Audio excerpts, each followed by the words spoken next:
Hello my beautiful people, mumeze fresh. Nizere ko mumeze neza, nizere ko ibintu ari amahoro, nizere ko ari umutekano. Cyane abantu bameze neza, abafana b'ikipe ya Liverpool. Congratulations for winning English Premier League. Congratulations kabisa kubera yuko mwarabikoreye. Baravuga ngo bacumugana mu Kinyarwanda ngo mu gihugu cy'impumyi ifite rimwe irayobora. Ndabizi abafana ba Liverpool murata mutangira nkwe ariko mutuze iyi shampiyona muyitwaye atari uko Liverpool yari brilliant, atari uko Liverpool yari ikipe itangaje, atari uko Liverpool yakubitaga umisi no muhigenze. No reka tubyumvikaneho. Ikipe ya Liverpool nibyo koko ikipe ya Chelsea tuzaba cyo bita God of Honor. Murebe hano ku ifoto, ikipe yose itwaye igikombe mbere yuko shampiyona irangira. Ni byiza mu muco w'Abongereza cyangwa w'Iburayi ko ikipe yose igiye gukina nayo, ugiye gukina na champion, ugomba kwikomera amashyi, ukayiha felicitation. Nanjye rero ndabikoze, ariko ukuri ngenda gutanga. Niyo mpamvu nazanye YouTube channel kugira ngo tujye tuvugisha ukuri. Baravuga ngo ukuri ni kwica icyarya. Reka neke kuvuga mu migani myinshi cyane kuko murikiwe n'abantu benshi cyane bo muri generation nshyashya batumva ibintu bijyanye n'imigani. Ntago ariko n'umufana wa Chelsea ndaza gutanga fact zibereka yuko ino sezo ni imwe muri sezo kabisa zagenze nabi ku makipe menshi yo muri Premier League. Ubu ngubu tuvugana kuri uyu munota harabura match enye, Liverpool itwaye igikombe, habura match enye ngo champion irangire. Can you imagine? Sezo ishize ya 2023 Manchester City niyo yatwaye Premier League, yari itwaye n'amanota 91. Ikipe ya Arsenal yarayipushije kugeza ku munota wa nyuma, kugeza ku munsi wa nyuma wa champion. Man City yari taratwara igikombe kubera yuko harimo difference y'amanota 2 yonyine, kuko Man City yatwaye champion ifite amanota 91, Arsenal ifite 89. Gap y'amanota 2 gusa. Ariko ubu ngubu Liverpool yamaze kugitwara champion ikibura imikino ine yo. Imikino ine n'amanota ngahe kuba gatatu, 12 points. Ntago ariko ndi umufana wa Chelsea tubyemere ko Liverpool nubwo itwaye igikombe, nose amanota 81 niyo manota Liverpool yarangije sezo ishize ifite. Sezo ishize Liverpool yarangije ku mwanya wa gatatu. Nta nubwo yari iri mu makipe aharanira igikombe, yari yaramaje kwikuramo. Yari ifite amanota 81, none ubu ifite 82, ariko itwaye igikombe. Can you imagine? Gusa bagitwaye no matter what. Ibyo twavuga turi abafana nibyo, ariko abafana ba Liverpool congratulations.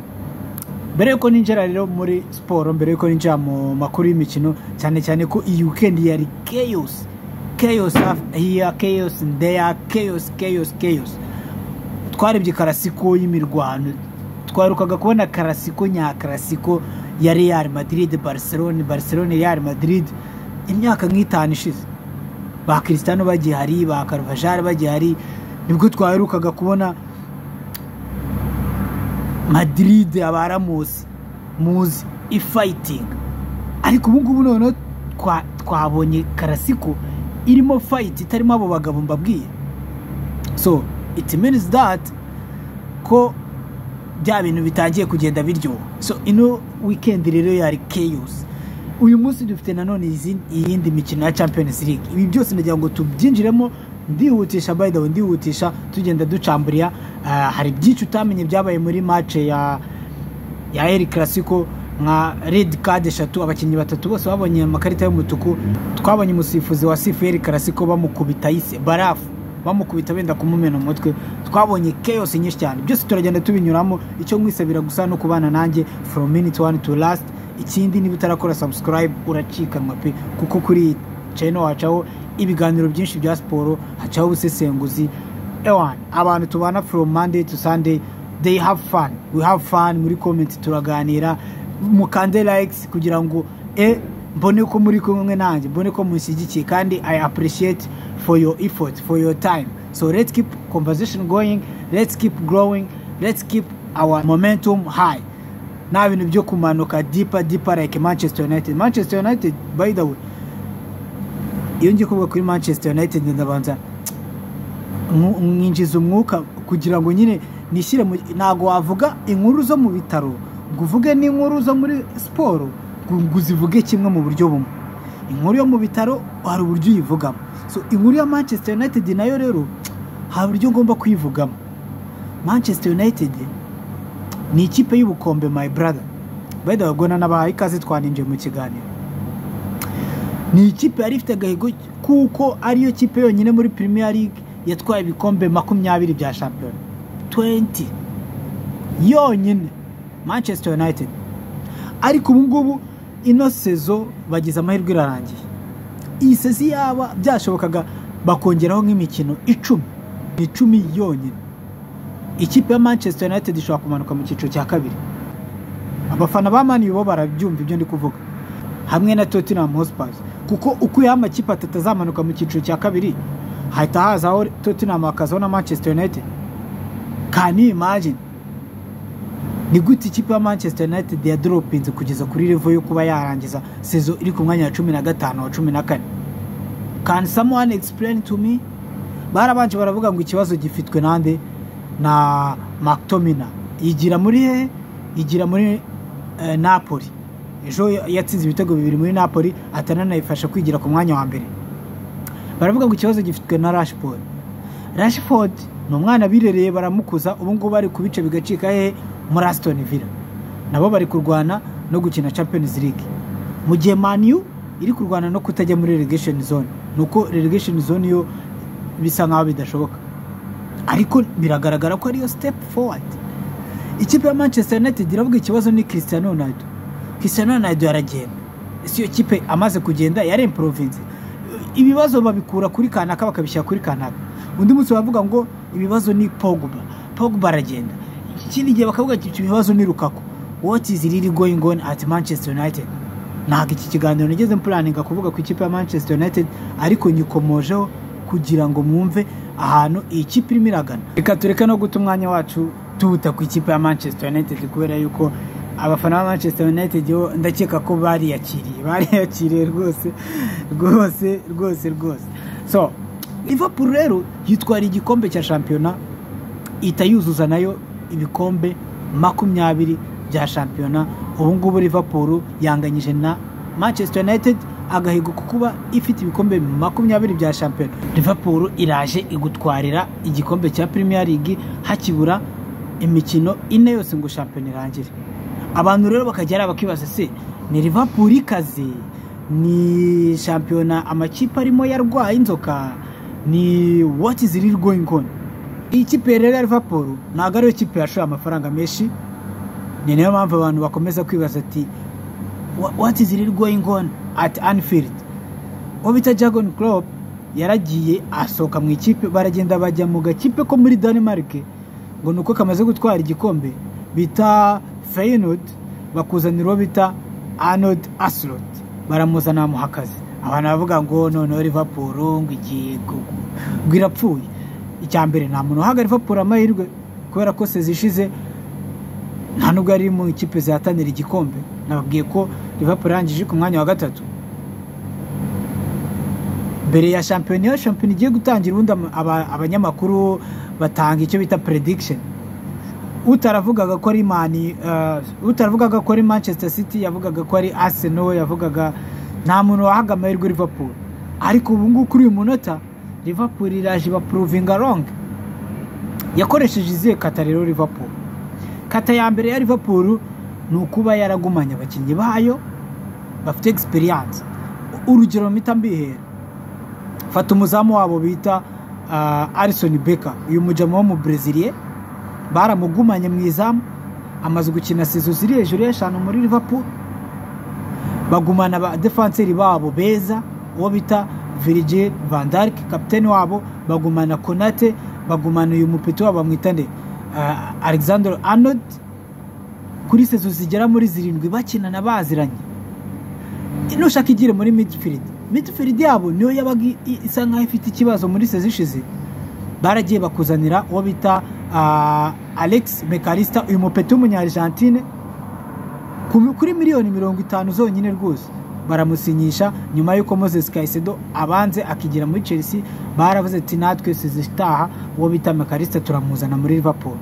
baragenda bakuzana bita Gakpo, baragenda bakuzana bita Sobasley kuri miliyoni zingahe se 60 bamukuye muri Leipzig, ariko bazana abakinnyi bari macuwa bakuru bazi icyo gukora babashyira hariya, baravuga ati mwege muze mukora akazi. Bari bifitiye bita Sara, bari bafite Nunez baziranye ari imbere, bafite na Diaz nawe baziranye bamaranye igihe. Akavuga ati ubwo Sadio Mane yagiye, Liverpool igiye gukakara. Ikakazwa n'iki? Icyo bita spirit, icyo bita teamwork, icyo bita experience, abakinnyi bamaranye iminsi baziranye bakagenda bongera merema zimwe na zimwe. Liverpool yagiye gukorera icyo bita transfer window, yikora ariyo gufirifiringa, bakareba hari igihanga bakayashyirije go, bakareba ahari icyuho bakahabiziba. Nicyo Liverpool yakoze. Ureke Chelsea yagiye ikagura abakinnyi 18 barenga ko basanga abandi 25 bafite, bakabura n'uwo bahitamo, bakabura n'uwo bagira gute. Liverpool yaragiye ikugurira abakinnyi b'ingenzi bake kandi badahenzwe. Ni murase ko yitwariye igikombe ku manota 40 ku manota 82 itwaye igikombe hakibura imikino 4. Kuri match izakurikiraho bazajya gusura ikipe ya Chelsea. Ikipe ya Chelsea igomba kuba icyo bita God of Honor, nayibabwiye. Manchester United yarayiduhaye kwa kunda abakinnyi nka kuri bimeze mu ifoto, ikipe yatwaye igikombe muza mukayikomera amashyi. Manchester United yarayiduhaye mu 1955 aribwo bwa mbere ikipe iduhaye icyo bita God of Honor, kuko nicyo gikombe cya mbere cya champion twari dutwaye. Ejo mu 2015 Liverpool yarayiduhaye dutwara champion. Liverpool turayishyura 2017 batwara igikombe cya Premier League ndakeka. 2020 Liverpool itwara Champions League twayihaye God of Honor. Amafoto ndagenda nyabereka, ariko byatumye abakinnyi bacu bagira icyo bita ishyari ryiza. Sezikurikiyeho bahita batwara Champions League. Liverpool nagaruka ari ikipe idasanzwe, nagaruka ari ikipe irenze. Nitwabonye ejo bundi Paris Saint-Germain yayikuyemo muri Champions League bitanayigoye cyane. Liverpool ni reka tuye felicitation, reka tuye congratulations Liverpool, well deserved, mwatwaye igikombe. Nubwo ari muri cya gihugu nyine iyo mvuga ntago igikoreshwa, ariko mu ishuri ryaba square kambere ko mbyita umuhanga umwe arayobora. Ubwo nyine ndagenekereje mfuye guhindura ikinyarwanda. So reka tuve kuri iyi Liverpool yitwariye igikombe na win 25, draw 7 n'imikino 2 niyo yabashije gutakaza. Ku mikino yayo 35 isitwara igikombe hakibura game enye zose ngo shampiyona igire gute irangire. Tuzayireba match izakurikiraho nimba Chelsea izayiha God of Honor cyangwa nimba Arsenal, kuko niva kwa Chelsea izati ikina n'ikipe ya Arsenal, nimba ikipe ya Arsenal nayo izayiha God of Honor. Ntabwo ari itegeko, ikipe ishobora kubikora cyangwa nibikore, ariko ni byiza ufasha abapiti nk'aba ngaba bo muri Chelsea ukavuga ati mugende ku murongo hariya muhereza amashyi ikipe ya Liverpool yinjire mu amashyi. Hari ikintu byabasigira ku mutima, iyo fighting spirit yabasigara ku mutima, bavuga ati natwe this is how it is going. So reka noneho mpite mbigiza mu ikipe ya Real Madrid n'ikipe ya Barcelona.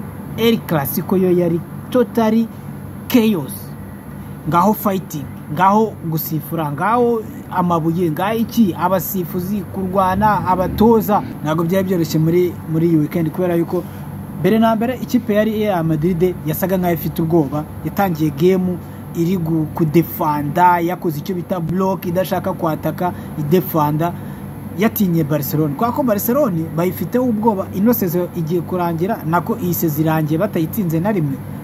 Barabonye ko iyo bafunguye Barcelona ibarya ibitego 4 nta kuzuyaza. So baje rero biza umutwe, cyangwa baje biza umutwe wo kujya gute wo gufunga, bakavuga ati reka tudefande, tubanze tuyirebe Mbappe twe tumushyize hanze, tubanze twigiye ikipe ya Barcelona. Ariko byaranze Barcelona ibi batayimo igitego cya mbere, Pedri ku ishoti ryiza cyane, buff top corner, igitego cya mbere Real Madrid birakiriye. Mitambere irindi irangira gutyo. Mita kabiri Real Madrid yavuga ati n'ubundi nta kintu turamira, mureke twatake. Hapfupfuye n'ubundi nta kintu dufite cyo kudefanda. Mu gice cya kabiri umutoza Carlo taravuga ati binabyo, abatangiye gukora icyo bita substitution, abazanyi bo bita Kylian Mbappe tugenda tubona impinduka akoze nizo kuvuga ngo n'ubundi ntacyo turamira mureke twatakiye ikipe koko barayataka hadaciyemo n'iminota myinshi Kylian Mbappé wabonye igitego cyo kwishyura kuri kufura nziza cyane.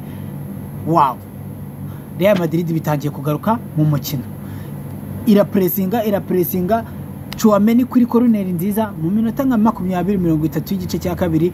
Chouameni abakubise igitego cy'umutwe, Real Madrid ibibonye igitego cya kabiri kuri kimwe cya Barcelona. None stade barayiterura, umufana wa Real Madrid aravuga ati none ntago muducika mwabareze.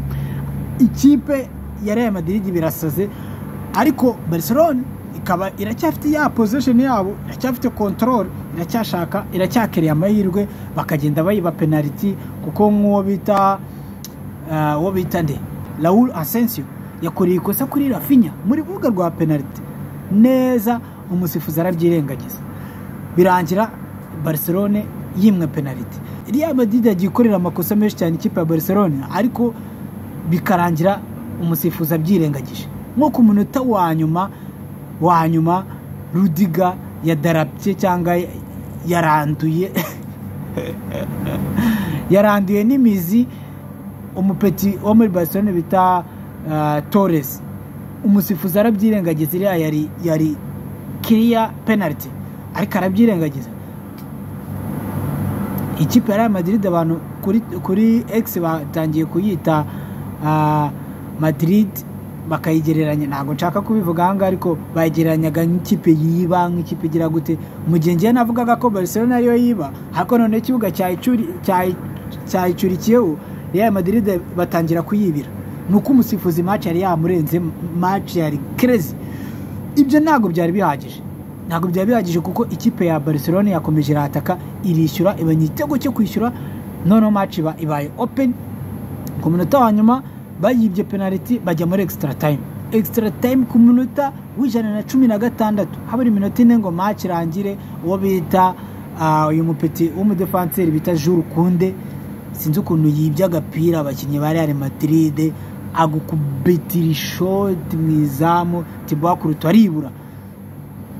Barcelona ibonye intsinzi y'ibitego 3-2, none stade barongera barayiterura, cyane ko bari mu rugo, cyane ko abafana bose bari baje biteguye gutwara iki gikombe cya Copa del Rey. Ikipe ya Real Madrid ikorwa n'isoni, umusifuzi abo icyakora none akantu kose asifuye, ikipe yose kenda kwinjira mu kibuga. Rudiger aragenda gufatira ayise bari bamuhambiriyeho ku kaguru, kubera ko Rudiger baragira imvune mu ivi, akuramo ikibumbe cya ayisi agikubita umusifuzi.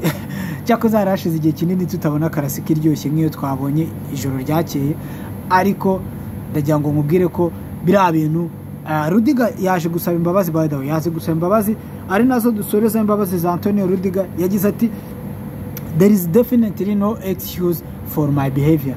Na kwisobanura na excuse na zimwe mfite ku myitwarire nagaragaje kuri iyi match. Sorry again to the referee, ndasaba imbabazi nanone umusifuzi, and whoever I have disappointed at last night, na buri muntu wari wese nababaje muri match ya nyuma. Gusa ngiye ku giti cyanjye ngenda mwumva, kuko iriya game neri classico ni finali, umuntu ashobora kuruzinga control. Nanjye abantu dukinana bajya babinshyiraho bakavuga atari kubera iki umuntu asifura nkaho wazanye baruka yishota. Biriya ni ibintu bibaho, ni ibintu bisanzwe. No se Rudiger si umuprofessionnel, sakinira ikipe y'Ubudage, sakinira Real Madrid, nemba ashobora gufata ayisa akayikubita umusifuzi mu mutwe. Who am I to complain to you guys? Ndabizi ko abantu bankurikira benshi dukorana siporo, mujye mumbe baramunyorohere, kubera yuko ni ibintu bisanzwe kuri game. Hari icyo bita passion, nagaruka umuntu arende discipline, nagaruka Rudiger ari umukinnyi mubi, nagaruka ari umukinnyi utumva. Sinawe wenyine wabonye ikarita y'umutuku, Jude Bellingham yabonye ikarita y'umutuku, sinzi n'undi mukinnyi wa Real Madrid ikarita 3 z'imituku babonye. Ibi ni ibintu bisanzwe. Twagiye tubona Marco Materazzi atuka Zidane kuri finali y'igikombe cy'isi. Zidane yamukubise umutwe. Ninde muntu urusha professionalism? Zidane Zidane ko yakubise umutwe Materazzi akabandagara hasi mu kibuga. Ariko njyewe abantu twarakinye, umuntu ambwira ikijambo kibi, mwatatse tugiye kujombana, ngo nyamara ngo byiringiro ngo ibyo bintu ntago ari byo ngo rwose ngo ibyo bintu ngo ndalarara ko Zidane yakubise umuntu umutwe mu kibuga njyewe ndinde wo kudakubita umuntu umutwe mu kibuga ni ibintu bisanzwe my friend cyane cyane ko muri mu kibuga mushaka intsinzi none umuntu ashaka kukubwira ikigambo ukatuvuga ati none reka ibingibi enough is enough. So gusa Rudiger yasabye imbabazi, by the way Rudiger yasabye imbabazi kandi akeka ko aza ibihano byo bazabimuha kuko FIFA namiyaga igigira bazamubaninga imikino runaka tuzabigarukaho, ariko uyu munsi ntago ari cyo cyanzanye. Iyi match yatumye Carlo Ancelotti ndakeka ko urugendo rwe na Real Madrid rwarangiriye kuri iriya match ya El Clasico nyuma yuko agize sezitari nziza mu by'ukuri, nyuma yuko agize gukurwamo na Arsenal. Ibintu byababasha abafana ba Real Madrid gukubitwa na Arsenal home and away inabarusha, kongeraho kuba bakubiswe na Barcelona sezo yose bataranayitsinze na rimwe. Icyo cyo ni na kibi cyane kuko ni nko mu Rwanda watwara igikombe uri umutoza wa APR ariko watsinzwe na Rayon Sport home and away, haba hari ukugushidikanya, ushobora no gutakaza akazi kawe. Kimwe no kuri Rayon Sport mukebe iyo yagukubise ikagukubita niyo watwara igikombe, ntago rwose ako kantu karabarya abafana. Ni kimwe rero muri Espagne Barcelona yerekanye ko iri miles away, ibari imbere muri La Liga, ibatwaranye igikombe everything. So ni nagatsore zino match ya Real Madrid. Reka mbere prediction kuri Champions League. Kuri uyu mugoroba ikipe ya Arsenal iraza kwakira ikipe ya Paris Saint-Germain. Twagiye tubona amafoto ndagenda nyabirika, ikipe ya Paris Saint-Germain yamaze kugera mu Bwongereza London, irimo iritegura kwakira gukina n'ikipe ya Arsenal. Ndajya mbibutse ko ikipe ya Paris Saint-Germain yakuyemo Liverpool, ari nabyo nabwiraga ko Liverpool sezo yayo itagenze neza muri performance, nuko bagiye bakompeta n'amakipe arwaye nyine. So Liverpool icyo nacyo iyo n'indi fact igaragaza yuko Liverpool kuko ukuntu PSG yabakuyemo ibatsindiye ku kibuga cyabo, bari bayitsinze igitego kimwe kuri match ibanza, bakaza Anfield bakayishyura bakanayitsinda kuri penalty. Ntago Liverpool rwose ari ikipe nka ya kipe tuzi ya Liverpool yatsindaga mu kipe 3-7-8. So Arsenal rero ibya match ya Barcelona na Inter de Milan byo ni ku munsi w'ejo, ariko hona emotion nkurikije fact ndabona ko ikipe ya Barcelona ishobora kwikarifira, niyo prediction yanjye. Ariko kuri match ya Arsenal harimo akantu gatoya cyane kari gutuma napfa guhita mfata icyemezo ngo mvuge ngo Arsenal izakomeza cyangwa ikipe ya Paris Saint-Germain izakomeza. Ikintu mbona muri iyi match nuko ikipe ya Arsenal hatagize igihinduka. Ino kipe ya Arsenal ifite ubushobozi bwo kwikarifira, ikipe ya Arsenal ifite ubushobozi bwo gutwara ino Champions League, ariko step ya mbere iri kuri iyi game yayo na Paris Saint-Germain, kubera yuko Paris Saint-Germain twagiye tubibona ko ari ikipe ifite icyo bita defensive record iteye ubwoba. Twagiye tubibona ko ari ikipe ifite attacking threat, ntabwo waba ufite abakinnyi hari imbere, ufite midfield nka Vitinha, ufite abakinnyi bagiye batandukanye. Twagiye tubona kapiteni wabo very experienced, bafite umuzamu mwiza Donnarumma. Kugira ngo ugire ko ikipe ya Paris Saint-Germain izahereza akazi kadasanzwe ikipe ya Arsenal, kandi ibingibi turaza kubibona kuri match ya nimugoroba. Nubwo bari mu rugo Emirates Stadium kwa Arsenal yamaze kwiyakira igikombe, yamaze kukivaho cya Premier League, ubu ngubu iri gukora ibishoboka byose ku buryo yatwara Champions League ku nshuro yayo ya mbere. So ikipe ya Paris Saint-Germain iraza kuyemerera. Prediction yanjye rero ni iyi. Reka mve ku marangamutima kuko aya makipe yose yamamariza Visit Rwanda, ariko ndababwira ngendeye ku marangamutima, ngendeye no kuri fact. Kubwanjye nk'umufana wa Chelsea ndumva Paris Saint-Germain iziri yakuramo Arsenal. Kuri iyi game ndumva ko Paris Saint-Germain rwose yatsinda Arsenal ku marangamutima nk'umufana wa Chelsea. My wish is to see PSG cyangwa Paris Saint-Germain beating Arsenal, ariko reality and fact ziragaragaza ko ikipe ya Arteta atari ikipe yo koza ngo tukinira uko iboneye, cyane cyane muri Champions League. Mu gihe bamaze gukora muri Real Madrid byaraba boostinze energy, byabahaye icyo bita extra motivation yuko bashobora gutwara n'iki gikombe, kuko Real Madrid yari champion, niyo yari ifite igikombe. so nimba ifite igikombe muyikubise urushyi bigaragaza ko waza wese mwamukubita urushyi. So reality cyangwa fact ziranyereka ko Arsenal ifite amanota menshi yo gutsinda, ariko my wish and my will is to see Paris Saint-Germain itsinda ino game. Nta nubwo ndi muri narenga ngaha kubera yuko this is the game where we are waiting to see who is going to win Champions League. Mbere na mbere tubanze turebe Arsenal, ejo tuzareba turebe ikipe ya Inter Domera uko izakira ikipe ya Barcelona, uko bizahwana. Ikipe izatsinda hagati y'izo ngizo uko ari ebyiri zizakina umukino wo kwishyura, izabasha kwikarifia niyo izatwara, nizahura n'indi kuri finale zihondagurane, bundi niturangiza twenjoyinge twirebere finale iryoshye ya Champions League. So nta nubwo ndi bunarenza ahangaha, ndagira ngo mbashimire umwanya wanyu mwafashe tukabana. Jya nakimera ku bantu mugenda mubana nanjye muri comment tuganira mutanga ibitekerezo byanyu, mbambireba tuzagira igihe tubigarukeho twongere tubisome tubwira abantu uko ibintu bimeze, kandi mwumve ko I appreciate we are on our way on 1000 subscribers. Let's make it happen. Aravista ndabakunda cyane. Ciao.